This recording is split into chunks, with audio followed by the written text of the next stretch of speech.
গতকাল অর্থাৎ বৃহস্পতিবার ঠিক সন্ধে 7:25 ঘড়ির কাঁটায় প্রথম নিউজ 18 বাংলায় আমরা একটা খবর ব্রেক করি কি পশ্চিমবঙ্গের বর্তমান রাজ্যপাল সিভি আনন্দ বোস তিনি পদত্যাগ করেছেন। পদত্যাগ করলেন রাজ্যপাল সিভি আনন্দ বোস। গতকাল এই খবর 7:25 নিউজ 18 বাংলাতেই প্রথম দেখানো হয়। বিধানসভা ভোটের আগেই পদত্যাগ বোসের। 2022-এর 23শে নভেম্বর রাজ্যপালের দায়িত্বে সিভি আনন্দ বোস আর মেয়াদ শেষের আগেই সিভি আনন্দ বোসের পদত্যাগ পত্র গ্রহণ করেছেন রাষ্ট্রপতি দ্রৌপদী মুর্মু। পশ্চিমবঙ্গের গভর্নর সিভি আনন্দ বোস পদত্যাগ করেছেন। কিসের জন্য পদত্যাগ করেছেন, কেন পদত্যাগ করেছেন কিছুই জানা যাচ্ছে না। রাজনৈতিক মহলে নানা রকম জল্পনা শোনা যাচ্ছে, নানা রকম কল্পনা শোনা যাচ্ছে, কিন্তু এখনো পর্যন্ত স্পষ্ট নয়, এখনো পর্যন্ত পরিষ্কার নয় কি কারণে সিভি আনন্দ বোস পদত্যাগ করলেন। প্রসঙ্গটা বলে রাখি, 3 বছর মতো হয়েছে সিভি আনন্দ বোসের পশ্চিমবঙ্গের গভর্নর পদে।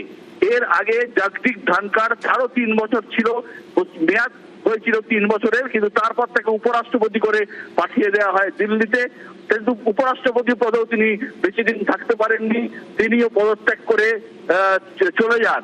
এবার সিভি আনন্দ বোস তিনিও কিন্তু পশ্চিমবঙ্গের গভর্নর পদ থেকে পদত্যাগ করলেন। পশ্চিমবঙ্গের রাজ্যপাল হতে চলেছেন তামিলনাড়ুর রাজ্যপাল RN রবি। তিনি একজন রিটায়ার্ড IPS অফিসার। তিনি হতে চলেছেন পশ্চিমবঙ্গের নতুন রাজ্যপাল এবং তাকে নিয়ে চরম বিতর্ক রয়েছে তামিলনাড়ুতে।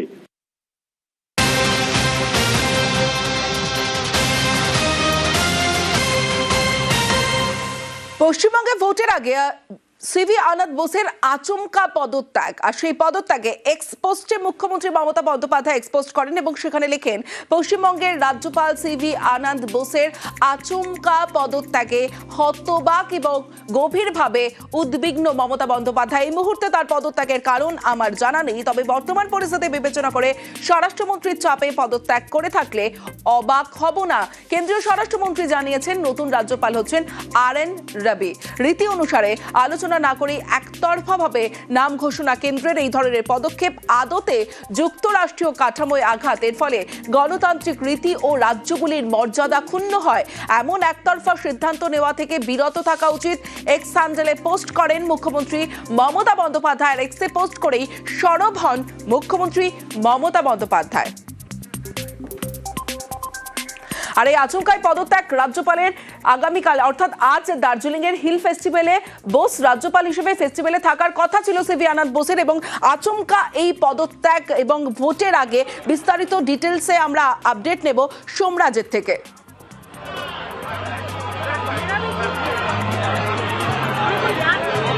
দেখো, আজকে দার্জিলিং এর হিল ফেস্টিভ্যালে যোগ দেওয়ার কথা ছিল সিভি আনন্দ বোসের, কিন্তু গতকাল বিকেল 4টের বিমানে জরুরি তলব তিনি দিল্লি পৌঁছে যান। সন্ধ্যে 7টার মধ্যেই তিনি দিল্লি পৌঁছে যান এবং দিল্লিতে পৌঁছেই তার পদত্যাগ পত্র রাজ্যপাল পদ থেকে তিনি পাঠান রাষ্ট্রপতি দ্রৌপদী মুর্মুর কাছে। গতকাল রাতেই তার পদত্যাগ পত্র গ্রহণ করা হয়েছে, কিন্তু যেটা সবথেকে বড় প্রশ্নের জায়গা হয়ে দাঁড়িয়েছে যে সময়সীমা, অর্থাৎ এখানে রাজ্যে বিধানসভা নির্বাচন আর মাত্র 1 মাসও বাকি নেই। সেই সময়সীমার আগেই রাজ্যপাল পদ থেকে সিভি আনন্দ বোসের পদত্যাগ জানিয়ে শাসক দল তৃণমূল কংগ্রেস ইতিমধ্যে বেশ কিছু প্রশ্ন তুলেছে। বিশেষ করে কেন্দ্রীয় স্বরাষ্ট্র মন্ত্রকের চাপে কি তিনি পদত্যাগ করলেন, এই প্রশ্নও তুলেছেন খোদ মুখ্যমন্ত্রী মমতা বন্দ্যোপাধ্যায়। যদিও তিনি এটাও বলছেন যে এই ধরনের পদত্যাগে তিনি সত্যি খুব অবাক হয়েছেন, যে যেখানে বিধানসভা নির্বাচন আর 1 মাস বাকি রয়েছে, যেখানে তিনি গত 2022 সালের নভেম্বর মাস থেকে এই দায়িত্ব পরিচালনা করে আসছেন, যেখানে দার্জিলিংয়ের হিল ফেস্টিভ্যালে তার যোগ দেওয়ার কথা ছিল, তিনি গতকাল শিলিগুড়ির উদ্দেশ্যেই রওনা দেওয়ার কথা ছিল গতকালই, কিন্তু তার আগেই তিনি জরুরি তলবে দিল্লি পৌঁছে যান। ফলত সামগ্রিকভাবে তার যে পদত্যাগের সময়সীমা, এটা নিয়েই এখন রাজ্য রাজনীতিতে, জাতীয় রাজনীতিতে চর্চা চলছে ঠিক কী কারণে পদত্যাগ। যদিও সিভি আনন্দ বোস এখনো পর্যন্ত কী কারণে পদত্যাগ সেই বিষয়ে কোনো স্পষ্ট প্রতিক্রিয়া দেননি, কিন্তু 2022 সালের নভেম্বর মাসের পর থেকে তিনি যখন থেকে দায়িত্ব নিয়েছেন, সেই দায়িত্ব নেওয়ার পর থেকে বেশ কিছু প্রশাসনিক গুরুত্বপূর্ণ কাজও তিনি পরিচালনা করেছেন রাজভবনে বসে। ফলত তার পদত্যাগ এবং যে সময়সীমা নিয়ে পদত্যাগ তা নিয়ে এখন তৃণমূল কংগ্রেসের তরফে প্রশ্ন তোলা হচ্ছে। রাজভবন সূত্রে জানা যাচ্ছে তামিলনাড়ুর রাজ্যপাল হিসেবে যিনি দায়িত্ব নিচ্ছেন, এ রাজ্যের রাজ্যপাল হিসেবে আগামীকালই সম্ভবত দায়িত্ব নিতে পারেন, তেমনটাই রাজভবন সূত্রে জানা যাচ্ছে।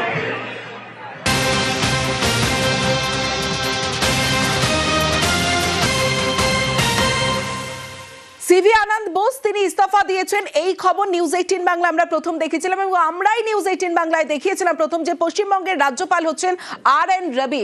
1952 সালে 3রা এপ্রিল জন্ম RN রবির। 1974 সালে ফিজিক্সে মাস্টার্স। গ্রাফিক্যালি দেখাবো RN রবি এবং তিনি পশ্চিমবঙ্গের রাজ্যপাল হতে চলেছেন। জন্ম 3রা এপ্রিল 1952 এবং 1974-এ ফিজিক্সে মাস্টার্স।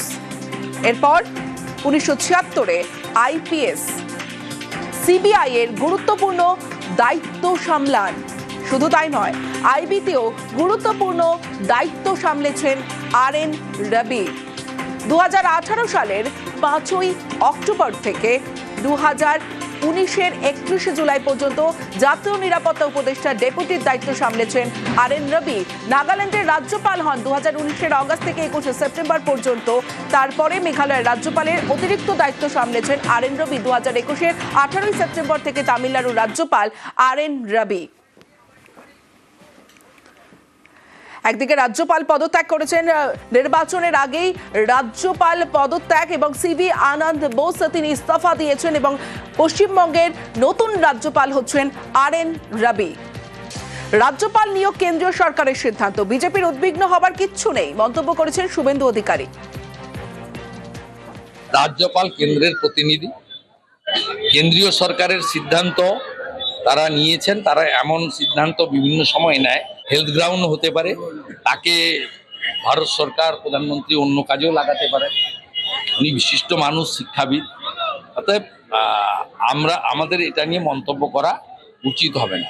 তৃণমূল উদ্বিগ্ন হতে পারে, আমাদের উদ্বিগ্ন হওয়ার কোনো কারণ নেই। ভোটের মুখে রাজ্যপাল পদত্যাগ কেন, পিছনে কোন খেলা? প্রশ্ন CPIM নেতা সুজন চক্রবর্তীর। SIR চলাকালীন রাজ্যপালের পদত্যাগ নিয়ে প্রশ্ন প্রদেশ কংগ্রেস সভাপতির।